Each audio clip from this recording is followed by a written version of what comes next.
Hello, everybody. It is Friday in Pittsburgh, Pennsylvania. My name is Adam Bittner, Assistant Sports Editor for Multimedia at the Pittsburgh Post-Gazette, joined by Brian Batko, our Steelers insider, for this Friday episode. Christopher Carter, still on vacation, so you got the two of us talking Steelers. Today, we're going to be getting into a draft of breakout candidates. We're going to do a couple picks per segment. I think we're going to pick 12 players total of guys we think have a chance to be breakout players. I don't think we're necessarily saying they're going to be, but we're drafting a team, and maybe we'll circle back to this at the end of the year and see who did a little bit better. Brian, how are you? I'm doing great. Yeah, 12 players I think is plenty. Imagine if we did more than that. We'd be throwing out like Trey Sermon by the end of this thing, which I guess would just be like predicting 3 or 4 running backs in front of him go down with turf toe or something. So let's knock on wood and hope that doesn't happen. Yes, I'm excited to dig into it with you, Brian. We flipped a coin before the show. You won the toss. You're going to go first. I'll then get the next two picks after that, and then we'll alternate for the rest of the show. So I guess let's just lead it off. Who is your first pick as a potential 2025 breakout candidate for the Steelers? Do you think this is a good draft to have the first pick, or do you think it's more about the depth in the second, third, later rounds? I'm curious what your logic, because I feel like there's some obvious picks of guys who are like pretty well positioned, and then I think there's some guys who have maybe a chance to grow their role by not being in such a focal point position. So I'm curious to see the logic that we each use. I think mine might be a little game theory. So we'll see how it goes. Well, I'm going to lead off with the player who I think is the trendiest breakout pick for the Steelers next season. He's a year 2 guy. We saw flashes of real brilliance and potential from him as a rookie. I think I've already seen some other outlets tab him as the Steelers breakout guy. However, I do think like once we do like our Post-Gazette staff preseason predictions, we always have a breakout slot on there. I think there will be other guesses kind of all over the board, but I think this guy is going to be the leader of the pack, and that is Payton Wilson at inside linebacker, because I think we all thought he was going to go higher than he did as a late third rounder, and you certainly saw the upside in him as a rookie. I think he's going to play even more now if Landon Roberts gone, and yeah, he's going to have a chance to fly around, force fumbles, recover fumbles, pick off passes, tackles for loss. I've got Payton Wilson circled as the 1-1, number 1 overall in this draft. I had Payton Wilson on my list, but I said I think he's a little too obvious. I think he was one of those guys I was alluding to at the start, just because I think he's going to get every opportunity to succeed. There's a couple other guys. I'm not going to say it now. I don't need to spoil it, but I have thoughts on them. I think that's a great pick, though, Brian. He's going to have the opportunity, I think, to sink or swim. And you always want to get the guys who are going to get the playing time, who maybe haven't quite ascended to certainly national prominence yet. I know a lot of people locally know about Payton Wilson, and maybe that's why they don't think he's such an obvious pick. But I definitely think there's some upside there. I'll be curious to see how that plays out. For my first pick, I'm going to go Calvin Austin. I think that might be a somewhat controversial pick because there's not a ton to base it on. He just kind of seems like a guy to a lot of people who's fast and does one thing really well, and that's run. Here's my theory: is I think he's at the best intersection of role, where I think he's going to be elevated enough to be on the field a lot, but then also you're going to have more passes to go around. And I don't know, for example, that Jonnu Smith, what do you have, 88 catches a year ago? I think that's going to be really hard for him to match in this offense. I think DK Metcalf is already close to the top end of what he's going to get in terms of target share. So who stands to benefit the most, because they're planning to probably throw a little bit more with Aaron Rodgers? I look at a guy like Calvin Austin and say, I think he could get 30-40% more targets, and I don't think he's going to be necessarily like a 1,200-yard guy, or he's going to make some kind of big star turn, but I do think he is going to produce more than we've seen from him to this point if they are able to be a little bit more pass happy. So that's why he's my pick. Certainly I could see the arguments why maybe that won't work out as well, because his skill set is somewhat limited, but I think just the nature of the offense they're intending to run, he seems most likely to get a little bit of an increase in terms of statistical production. Yeah, I had him second on my board for basically everything that you laid out. And the only thing that you maybe forgot is what if he has 2 punt returns for a touchdown next year instead of 1? He might be an all pro or he might be a pro bowler for his work in that realm. So, yeah, absolutely. I had him. He would have been my next pick. And I'm not just saying that because he graced us with his presence on Chipped Ham and Football this week. Make sure to check out that episode if you haven't yet. Yes, that was on Tuesday. Great interview with him. Seems like it's already been pretty popular. So if you haven't checked that out yet, head over there. Okay, I get my second pick here as well, third pick overall. I think I'm going to go with Mason McCormick. I think that might be a little bit of an off the board pick, but when Tough we're for a talking guard about to really break out. That's why I'm always like, what's a breakout? Like we see him pancaking guys every week, or or his PFF grade rises. That's always tough for the interior lineman. yeah, but I'm looking what's the upside here, and to me, I think he has the upside to be a stalwart on this line, a guy who is going to be here for a number of years, who you can rely on to man one of those guard spots. That you're not asking questions about that heading into next year's draft. I think there's the potential if it doesn't go well with Mason McCormick, with Isaac Seumalo likely moving on next offseason. You're talking about that as a position of big need, but I think he's going to have the chance to say, no, this is my spot. This is my job.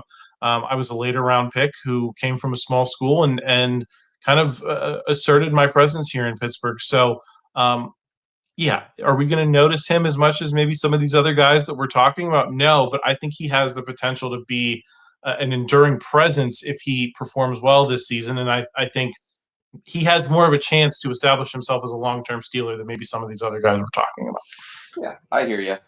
He was almost the Jack Sawyer of last year's draft class, and that it's kind of a bit of a head scratcher that they took him there or targeted that position there, but it tells you how much they just love the player. So I think they do look at him as not really your typical fourth rounder, but however, he is still a fourth rounder. So on the flip side, I also wonder if he's someone who, if he does have some struggles or some growing pains, could he be like maybe the shortest leash of the offensive line. I don't know, but that's something we'll kick around plenty of times between now and the season opener, I'm sure.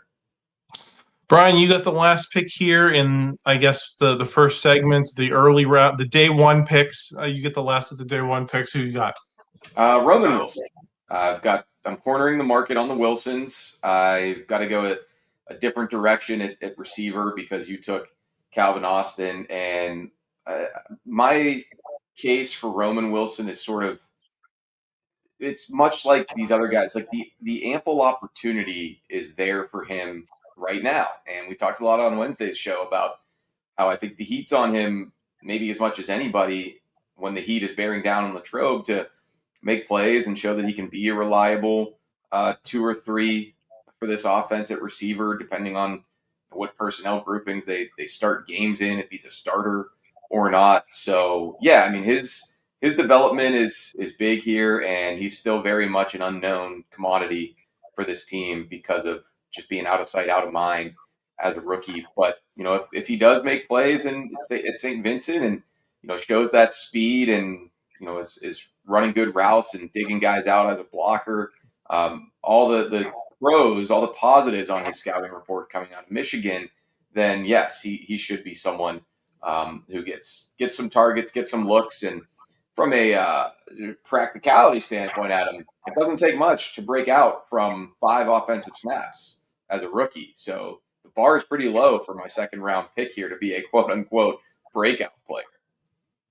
Yeah, that's why I struggled with, where does Roman Wilson fit in my mix? What does breakout mean? Is it just, producing more than you did a year ago and having people be hopeful about you, or is it establishing yourself, as a regular in this offense? And I think that's a high mountain for him to climb this year. I think he can make progress, and then maybe we're having the same conversation about him that we're having about Calvin Austin this year. I don't really have a baseline for him. People tuned in for a gimmicky Steelers content show right before training camp, but what they got was ruminations on the terms, the buzz terms we use in sports writing. So you got to love that.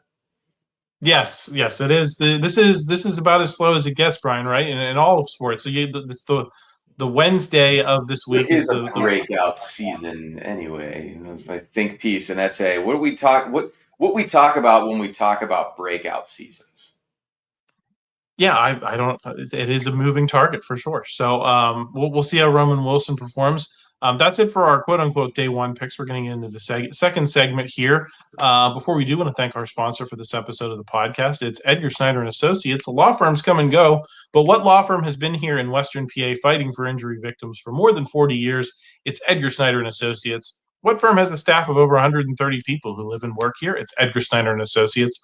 Law firms come and go, but Edgar Snyder and Associates is a name you can always trust. So remember, there's never a fee unless they get money for you. If you've been hurt in an accident, call them at 1-800-94-EDGAR or visit edgarsnyder.com. They're available 24/7.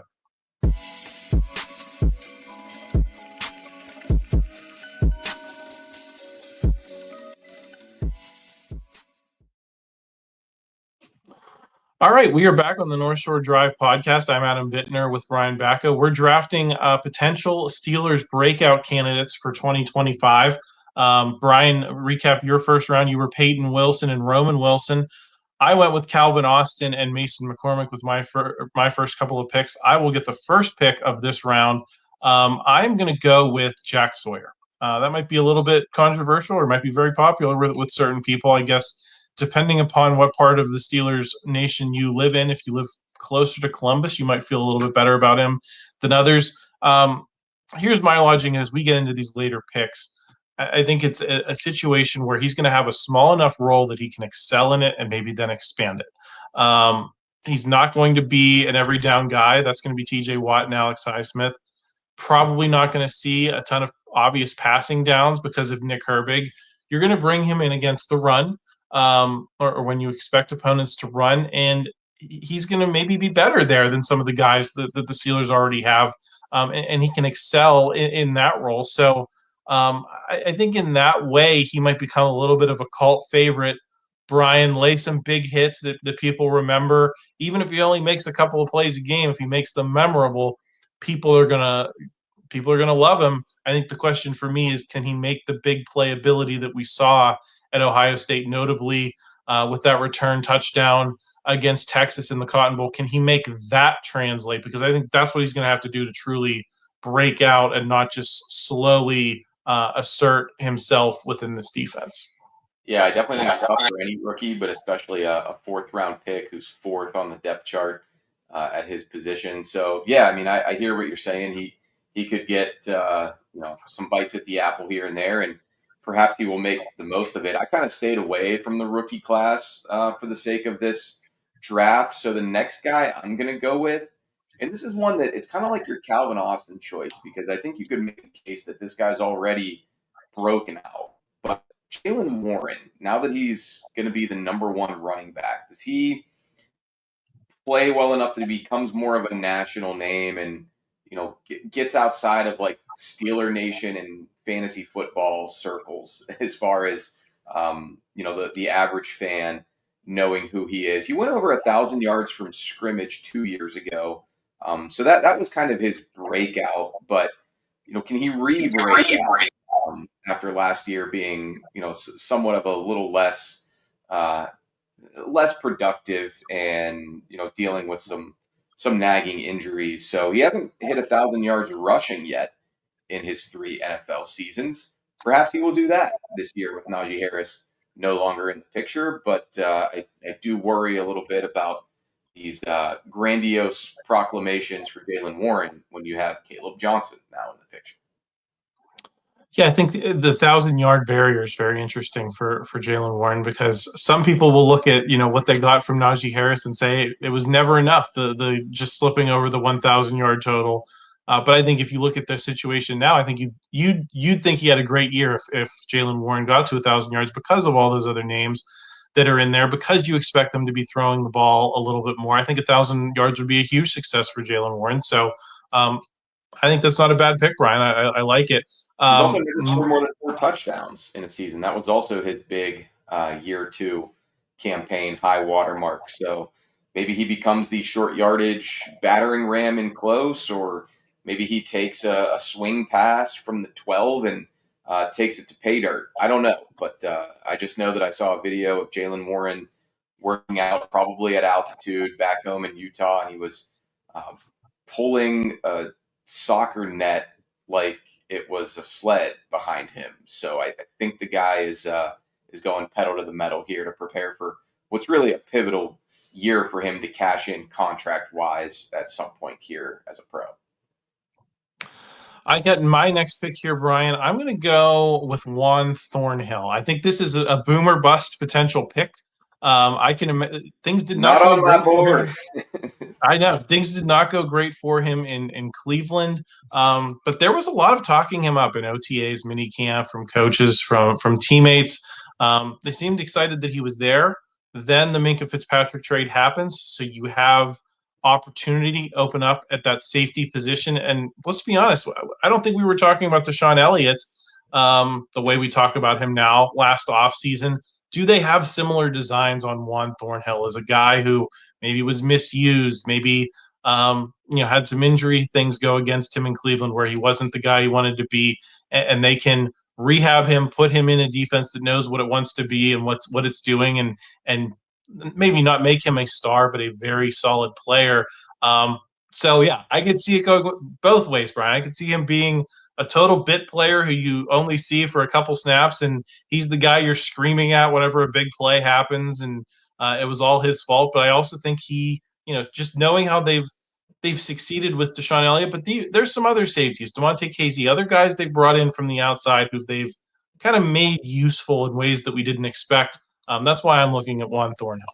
Yeah, I was going to say, as strange as it might sound to pick a 29-year-old, seventh-year veteran safety, you're right. I think Deshaun Elliott showed that sometimes it is about the scheme fit and finding your groove with a new team. And speaking of which, Thornhill did not pick off a pass in his 2 seasons with the Browns. So the last time he had an interception was 2022 as a member of the Chiefs. Yeah, I mean, if the visions of this secondary have him posted up in center field like Minkah Fitzpatrick was, maybe he does pick off a career high 4, 5, 6 passes. That I don't think that's completely outlandish or out of the realm of possibility.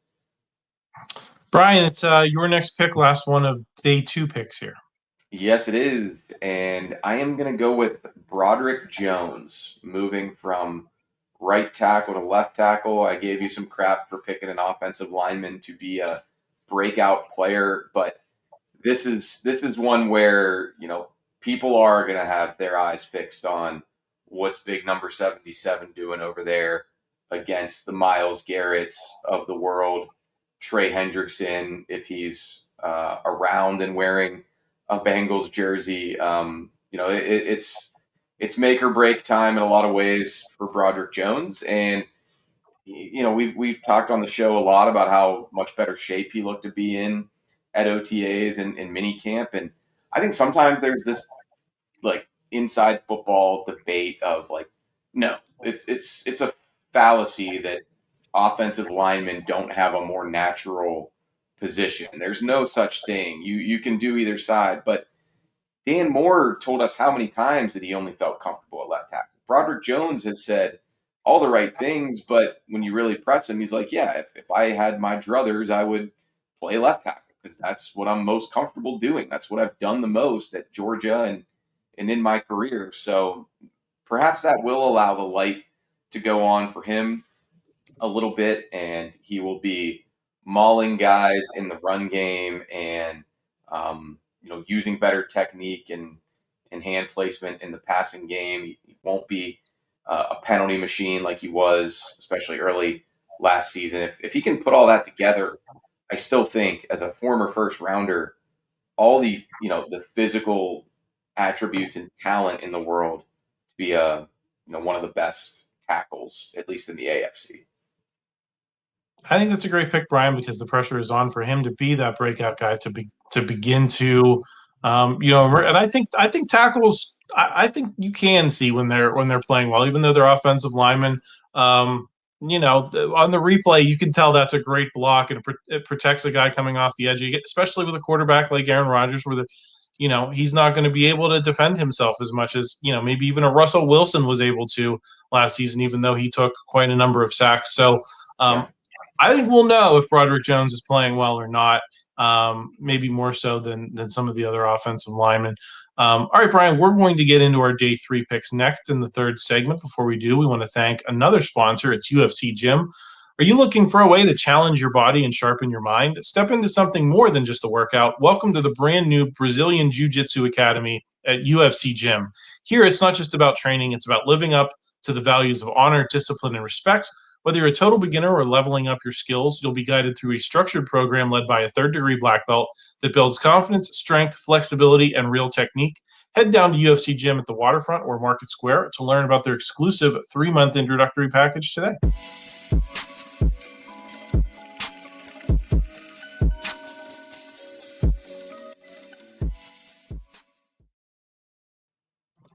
Third segment here on the North Shore Drive podcast. I'm Adam Bittner in for Christopher Carter. He's Brian Batko. We are drafting potential Steelers breakout candidates for 2025. I guess let's recap our picks, Brian. I had Calvin Austin, Mason McCormick in the first round. I picked Juan Thornhill, and who was my other pick?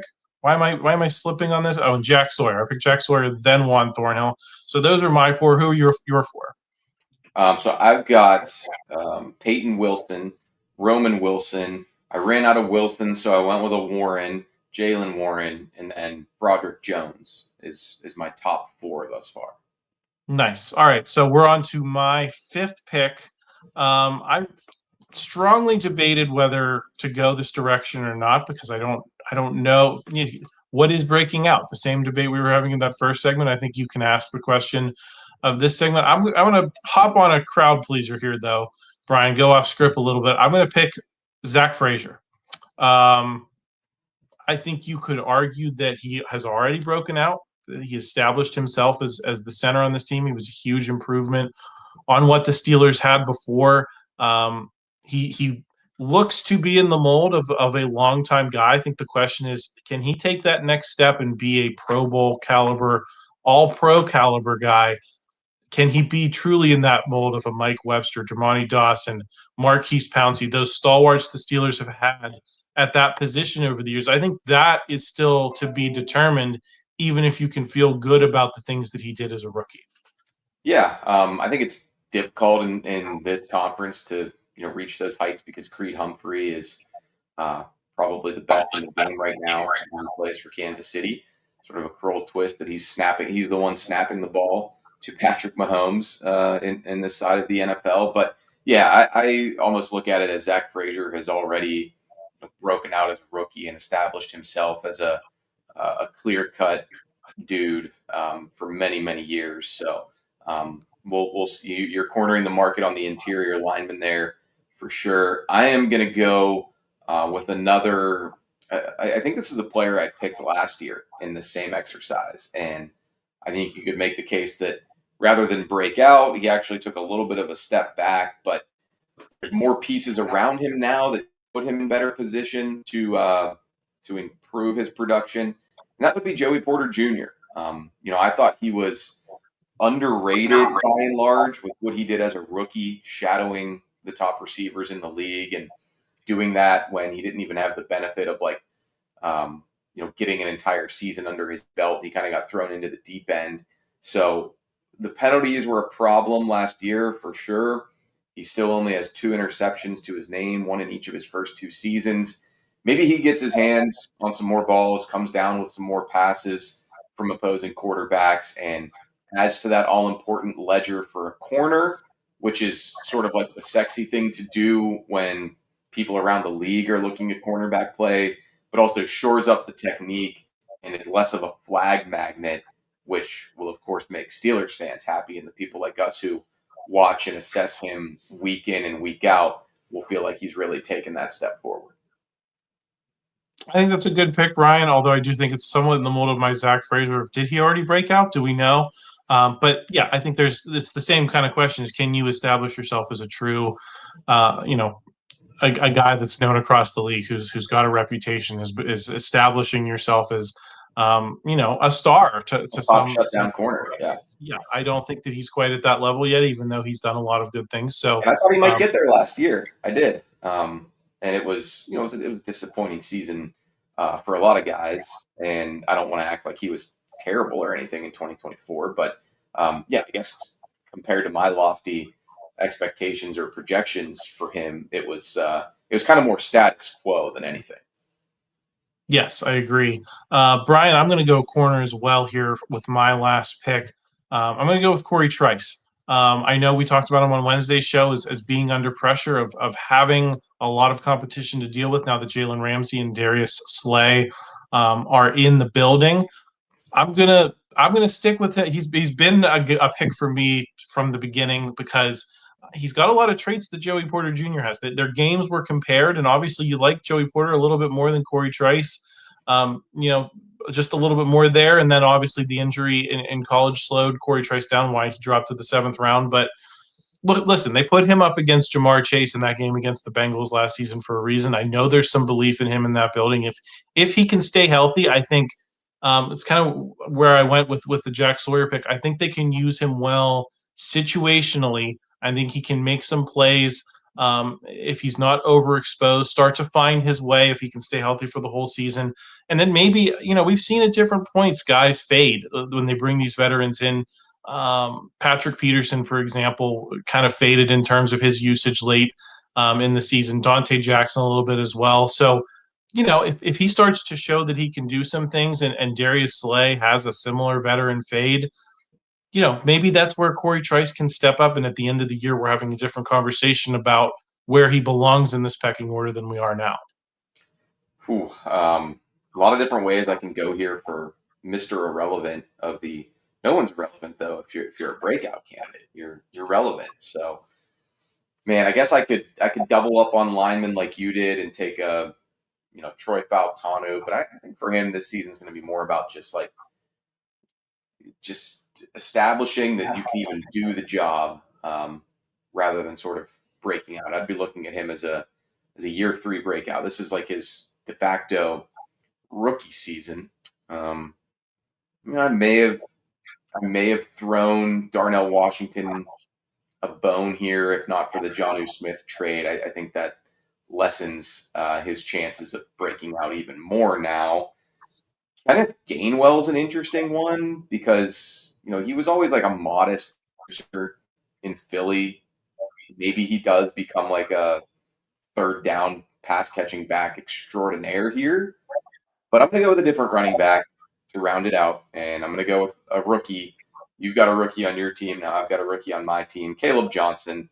I've got him and Jaylen Warren, so I'm casting a wide net here in the backfield. Hopefully they don't completely cannibalize each other's stats, and one of them will be a breakout guy. But it wouldn't shock me at all if he does overtake Warren early in the game, early in the season, and becomes like the first carry of the game type of guy, and maybe he hits the ground running as a rookie and puts up 1,000 yards in his first season. He's built for it. He comes from Iowa. He was a stud last year in the Big Ten. So yeah, I think it's entirely possible that he is one of the better rookie running backs this year. All right, there you have it, folks. Those are the teams. I'll recap mine. I went Calvin Austin, then Mason McCormick. In the first 2 picks, I got Jack Sawyer and Juan Thornhill on day 2. And then day 3, I got Cory Trice and Zach Frazier. So that's my team. That's my team of 6. Brian, why don't you recap yours before we sign off here? Payton Wilson, Roman Wilson, Jaylen Warren, Broderick Jones, Joey Porter Jr., and Kaleb Johnson. And yeah, I think with Kaleb Johnson, maybe we'll table this for another day when we need something to chat about. Granted, thankfully we're running out of those kinds of days around here. But yeah, I mean, in a class that had Ashton Genty, Omarion Hampton both go in the first round.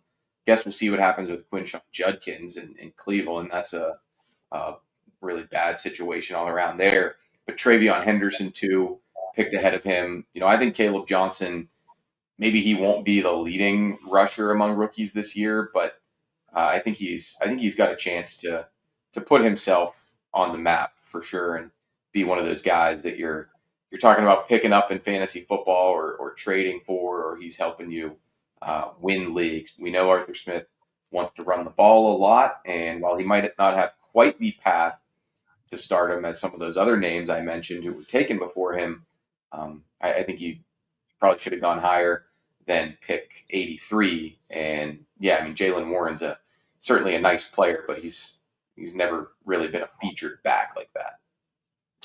Well, bookmark this show, folks. Let's talk in January, I guess, see who got more upside out of their picks. Looking forward to training camp starting next week. Christopher Carter should be back in this seat where you expect him to be. So make sure you're subscribed to the channel for all of that and everything we're going to have coming from Saint Vincent College in Latrobe. Brian will be out there. I'll be back at HQ. Posting all the videos for everybody. So subscribe to the channel, like this video if you enjoyed it, help us out in the YouTube algorithm. We always appreciate that. And we will talk to you again real soon. Thank you for tuning in to another episode of the North Shore Drive podcast from the Pittsburgh Post-Gazette. If you watch this video on YouTube, please like the video and subscribe to our channel. For all the sports coverage from the Post-Gazette that we have to offer, visit post-gazette.com.